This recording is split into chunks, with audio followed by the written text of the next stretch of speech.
Hello, all you crazy motherfuckers. How you doing out there? How you feeling? You guys are so not crazy motherfuckers. I don't know why I just called you that. I'm so sorry. I didn't mean it. I apologize. Right in this very moment, what's your emotional temperature? Take your temperature and adjust accordingly. If you're not doing great, take the day off. If you're doing great, enjoy it. Embrace it. Have gratitude for it. Me, let's see. I'm okay. I'm just extremely tired. I stayed up very, very, very late working on some stuff, and I am a wreck. So that's it. So that means I need to kind of take it easy and be kind to myself today, because otherwise I'm going to push it and I'm going to hurt myself or trip over something and hurt somebody else. I don't know what I'm going to do, but it's not going to be pretty. Okay, questions. Why don't we ask you guys some questions? I feel like, have I not been asking questions as much? Hold on, I'm moving my mic and it might be loud and annoying. Okay, I apologize if that was annoying. Are you an original? Tell me, yes or no. Do you find yourself to be an original person? And does that even matter to you? I'm thinking that because I've been reading a lot, again, about Enneagram stuff, and being that I'm a 4 with a 3 wing, that's kind of our main deal, is like we need to feel unique. Kind of at our worst. At our worst, we're like needy about that kind of stuff. So anyway, we need to feel special, basically. Special and unique and like an original. Are you calm? Yes or no? Are you a calm person? Do you handle social situations with ease? I do not. But I don't know anymore. I don't know. I'm like 15,000 different people. What name do you like more? I'm going to give you 2 names. Trevor or Cody. Are those basically the same name? Pretty much. All right. That's a tie. Okay. How about this? Trevor or Alexandra? Okay. I kind of like Trevor more. I don't know. What's your favorite cheese? Hey-o. How about for me? I'm just going to say every single piece of cheese on earth is my favorite. What's your favorite thing about yourself? That I would love to hear from you guys. What's your favorite thing about yourself? That's a sweet thing for you to think about. I'm not saying it was sweet of me to ask, but maybe it is. You know what? What are 3 things you like about yourself? There you go. Hit me up, Robin O'Neill, on Instagram or Twitter. ROBYN_ONEIL. Okay. Last question. What concerns you the most right now? What is that lingering, annoying issue that's on your mind that you're just like, God damn it. Why is this a thing? I hate this. Oh God, I hate what mine is, but I'm going to be real open with you guys. Mine, it's my weight. It's my weight. So there you go. Because I told you guys I've been on a yo-yo, not a yo-yo diet. I've been on a roller coaster of weight loss and weight gain in the last year. And that's I was always the same weight my whole life. Since I was like in 8th grade on, I always weighed the same fucking thing. And then now, I don't know what the hell is going on. I am going crazy. And it really does upset me. I'm going to be honest with you. But let's not focus on that. Not really for aesthetic reasons, although that is clearly, I'm not immune to feeling that way at all. But it's more for the annoyance and confusion of it, and that I don't want it in my brain anymore. I just want to feel normal again and like a healthy weight again, so that I don't have to have this in my brain, because it's such a annoying, dumb, pointless, aggravating, negative, uninspiring thing to have in my brain. Is like, oh, I've got to get back down to a healthy weight because, well, and I have to do this for my health, but you know what I mean? So anyway, I'm just being very open with you guys. It's embarrassing. It's upsetting. It produces some shame in me right now. But you know what? You guys are my friends. You guys adore me. I'm just kidding. You guys listen to me. How about that? That's good enough for me. As long as someone pays attention to me a little bit, that's okay. You don't have to adore me, but at least pay attention occasionally. All right. I got to tell you guys something. As always, I'm giving the me readers? I guess that'd be a good term for you guys. Me reading stuff listeners. Me readers. That's good. Me readers. A coupon code. So tomorrow morning I'll be launching, as long as everything goes well, technologically speaking, which it should be. And I stayed up all night getting my website all updated, although it's all hidden now, so don't get too excited. But tomorrow morning around 9 or 10 Pacific time, we're doing the fall shop launch. I've got a lot of new fall colored modeliers, neutrals, lots of neutrals. Last time it was neons, this time it's neutrals. And by the way, sadly, this is for domestic orders only. All my shop is domestic only because there was just way too many issues, especially during COVID, with shipping things across continents. So, coupon code for me reading. What is the name of this podcast? Me reading stuff listeners get 25% off one item. And I think my shop just defaults to the lowest priced item in your cart, so be warned about that. The coupon code is all caps fall party. Fall space party. It's a fall party. This will be through Thursday, the 21st of October, so you've got 1 week to take advantage of it. And this coupon code can't be relevant for commission orders. So if you're interested in a commission, sorry, this coupon code only works for already produced and posted shop items. But enjoy it. I also, I mentioned this a while back, but another thing I'm very excited about is that I have my new 2021 greeting card, which is going to be perfect for holiday cards, New Year's cards, like anything you want for as this year 2021 comes to a close. This is the perfect card to send to people. And it just, you guys will see it tomorrow when I post it in the shop and on social media bullshit. And it says 2021. I think it says, I can't see it. It's too far from me, but something like, it sucked too. Is that what it says? I can't see it. It says something. Anyway, I am really not doing a good sale of this card, but it's beautiful, I think. It's not glossy like last year. It's a really nice premium matte card stock. So enjoy that. And I think they're $5 a card, and they are, if you want a set of 4, it's 15. Is that right? 15 or 16? God, I don't know anything. You know what?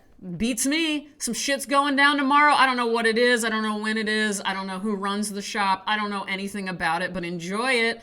Let's read. I'm so sick of myself right now. I got to get out of this whole mindset. All right. This is going to be fun. We are going to read, oh my God. Who likes Kool Keith? Who likes Dr. Octagon? Who likes the Black Elvis? Who likes Keith Matthew Thornton? That's his real name. Kool Keith. Rapper from the Bronx, born in 63, he's 58 years old. Nice young 58. He's a rapper and a producer. And there's nothing like him. You may remember Dr. Octagon from the mid-90s. That album, Octagoncologist. Is that how you say it? I think so. Anyway, I was obsessed with it. I've always loved Kool Keith. And he is a legend. I think half of the more alternative rap that is so popular now and that everybody loves so much would never, ever be possible without Kool Keith. I really do think he's an artist. He's not, and I don't use that term lightly at all. I took down a quote on his, so also he has, I don't have them all written down, but I mentioned a few of them. He has about, 25 other names. I mean, most known as Kool Keith, but he goes by so many different names and he has different stage personas, and he really becomes these other personas. So on his relationship between him and these various stage personalities, he once said, I don't even feel like a human being anymore. And he's not being cute. I mean, he takes this shit seriously. So, all right, from the album Matthew, which is his middle name, which came out in 2000 or 2001, This is one of my favorite songs, and I'm going to read to you the lyrics as a poem because I think it is.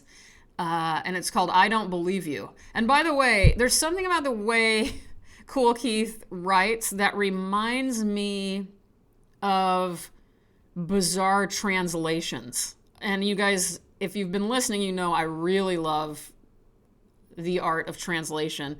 And not that I can do it because I don't speak any other language really, but I am very fascinated with translation. So I feel like there's something about the way Kool Keith writes that has this strangeness.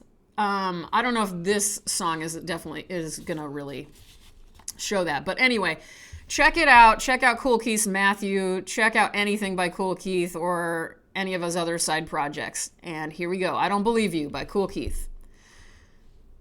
Yo, you're lying. He's lying. She's lying. My man over there, he's lying. You know what? You're building up a bunch of lies. Straight lies.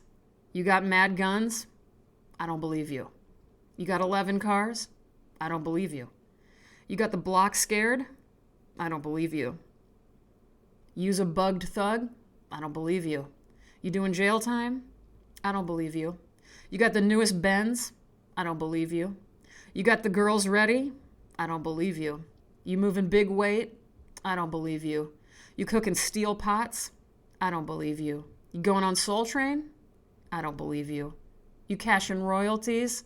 I don't believe you. You did a video? I don't believe you. You smacking everybody? I don't believe you. You closing all deals? I don't believe you. You say you manage people? I don't believe you. You's a movie star? I don't believe you. You work with Warner Brothers? I don't believe you. You down with Jamie Foxx? I don't believe you. You a drug lord? I don't believe you. You pay your mortgage? I don't believe you. You dating fine chicks?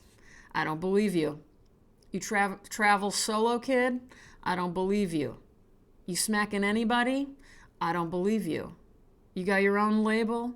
I don't believe you. You say you never lease? I don't believe you. I'm sorry, some of these just make me laugh. You say your record's hot? I don't believe you. You working hard, lady? I don't believe you. You like to clock work?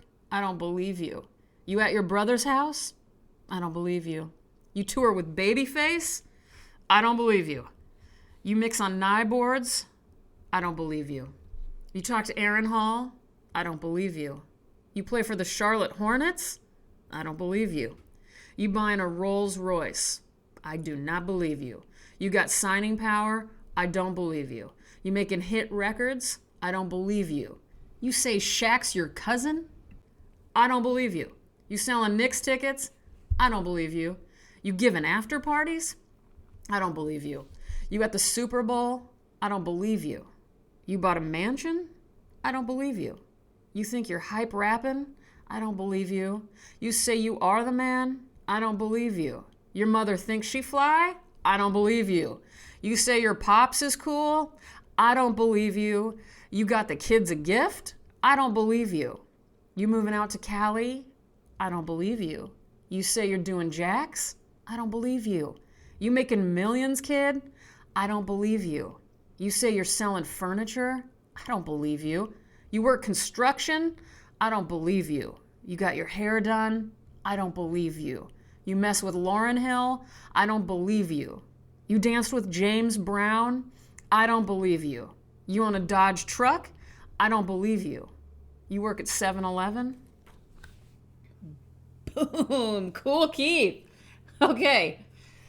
Oh my God. I love the man. I think I don't know what nigh boards are. I mean, obviously they're a mixing board. Is it nigh or knee? So if I said that wrong, I apologize. But many of you guys know that I'm a big rap fan, big hip hop fan, always have been since I was a kid. So Kool Keith is up there for me.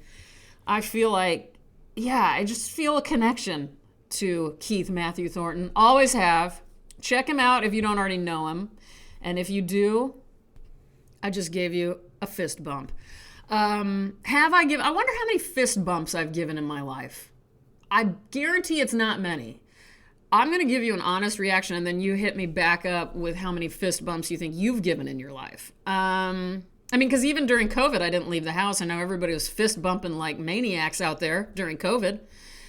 Which, by the way, why am I saying it like past tense? Still going on. Still going on. Anyway, fist bumps in my life.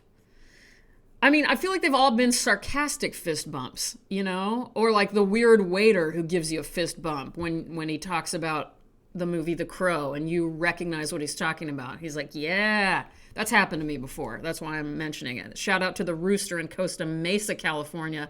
If you haven't been to the Rooster in Costa Mesa, California, go there and get a breakfast burrito. Anyway, I think I've probably only given, including the sarcastic fist bumps, probably... I'm going to go with 15. All right, this is the end of the podcast. What are you doing? What's up? You annoyed? Are you annoyed with something? Step back, get out of the grind, put your phone down, smartphone down, that is. If you've got a flip phone, it doesn't distract you as much, so that's okay. But if you got an iPhone or a Samsung whatever phone, get it far from your body right now. Listen to the end of the podcast, then put it far from your body. Don't look at it for 2 hours. Give yourself a little challenge. See how you feel afterwards. Breathe in the space, because there's a lot of space you get when you don't pay attention to your phone. It's awesome. I'm here to tell you, I do think a lot of times I try to not dictate what you do with your lives, everybody. In this instance, I think we all agree getting away from your phone is a good thing, right? Smartphone. Social media, news. Oh God, I got to read you guys this Fran Lebowitz. Oh, I don't have it with me. It's in the other room. Otherwise I'd grab it. It's so good. Should I go get it? Yeah, I said I was ending the podcast. Hold on. Okay, bonus reading from the Fran Lebowitz reader, which, did I read from this to you guys? Or I just told you I was reading it from Vintage. I can't remember when this came out. Anyway, it's a collection from both Metropolitan Life and Social Studies. It's basically everything she's ever written. And my favorite, I'm just going to read you one paragraph from my very favorite moment in the book, which I think we all need to hear right now. No news is preferable. This is no news is preferable. Fran Lebowitz. For some, it's the columns. For others, the logic. But for me, when it comes to the most winning aspect of Greek culture, I'll take the killing of the bearer of bad news. Throw in the bearer of good news and you've got yourself a practice that's nothing short of perfect. And one, I should like to point out, that would make a welcome addition to any culture, particularly one such as our own. I am, of course, well aware that many people like the news, that they consider it to be important, informative, even entertaining. To these people, I can only say, you're wrong. Not that I wish to be curt with you, not at all. I am perfectly willing to elaborate in order that you might more fully understand the error of your ways. Let us consider each alleged attribute separately. So she goes through important, informative, and then, entertaining. The funniest is under entertaining, she says, in researching this subject, I watched a fair amount of television news and read a couple of papers. I didn't laugh once. Anyway, I have a lot to say because I finally finished this book, and because I found that Fran, since these were magazine and newspaper articles, or a lot of them were, it's just not the best thing to just read it from beginning to end because it starts to be a little repetitive, and it's not her fault. It's like that. This isn't how they're supposed to be read. I also have a lot to say, and I'm actually thinking of writing a little essay about it. Because I read the Fran Lebowitz Reader at the same time I read 2 of those Samantha Irby books. And it's very interesting because they're both queer women, and they were around the same age when they wrote all of these pieces that I read at the same time. And Fran is Jewish, Samantha's black. So they're also that to their stories and their lens, for lack of a better term. And it's just so strange because generationally, I was so aware while reading these side by side at how different somebody growing up in the 60s and 70s compared to late 90s, 2000s. It's like everything with Fran is observance. By the way, they're both so fucking funny. It's insane. Like, these are amazingly funny books. Both of what I read from Samantha Irby and anything from Fran Lebowitz, of course. So anyway, that's the other obvious thing. They're both humorists and essayists. But everything with Fran is observance, and it's outside of herself for the most part. And the confidence of Fran is like, I mean, it's not even an issue. You don't even think about it because she truly seems to just think she's the greatest thing that ever walked the face of the earth in a very funny way. Whereas, again, I think it's a generation thing. Samantha Irby, it's so much internal. It's all about her. It's all, even though, sure, there's some things about how she relates to the world, of course, but it's all laser focused on her as an individual. And there's a lot of self-deprecation and self-deprecating. Yeah. And sorry, I can't form words. Well, I'm just kind of talking this out for only the second time. I told Damien my thoughts. I really want to do more thinking about this, but I don't know. I found it very interesting. And I think we all know, again, it has a lot to do with how we've grown up. I mean, I'm close to Samantha Irby's age, but I'm in that in between, really. And I just think it's just so, I don't know. I don't like one more than the other. That's not what I'm saying, because I don't. But I do find, and in fact, they're so extremely different in this way, in this interior-exterior thing that I'm noticing, that I do think there's a problem with both, and that somewhere in the middle would be more ideal. So there you go. Where, Fran doesn't get personal at all. Samantha is a self-admitted oversharer. And there's something where Fran, I have to search for her heart. And Samantha, I don't. And at all. And I wish there's something in the middle. Maybe if you guys have any suggestions, show me who that would be. I mean, I do read a lot of essays, so I'm sure when I think about this, I'm going to come up with it. I mean, it's weird. Well, anyway, I've got a million things to say, but let's stop. Okay. Remember that meal you sometimes make that reminds you of your favorite year of your life, your happiest year? Girl, go make that shit today. Eat it. Digest it. Save the leftovers. Do it all again tomorrow. That's what I'm doing. You've earned it. Life sucks. Food is good. Have you been wanting to create a reading corner in your house? A little reading corner for yourself. In your room, in your living room, in your closet, to get away from everybody? I say do it today. Scoot the cozy chair over there or in there in the closet, wherever you need. Sit down. End your day in your new cozy reading corner. Put blankets in there. Put pillows in there. Even if you're in a full, this is not for kids. I used to do this as I was a kid. I'd always find little special corners. You do it now. I just put a whole bunch of cute pillows and a beanbag in one corner, and that's my new reading corner. Do you need to go to the dentist, but you've been putting it off? Make the call. Talk to the lady in the office named Pam. Laugh at her jokes. Get that appointment scheduled. And don't forget to floss, because remember what I tell you, there's always food in there. I love you guys so much. Be good to yourselves and don't put up with any bullshit. Good night.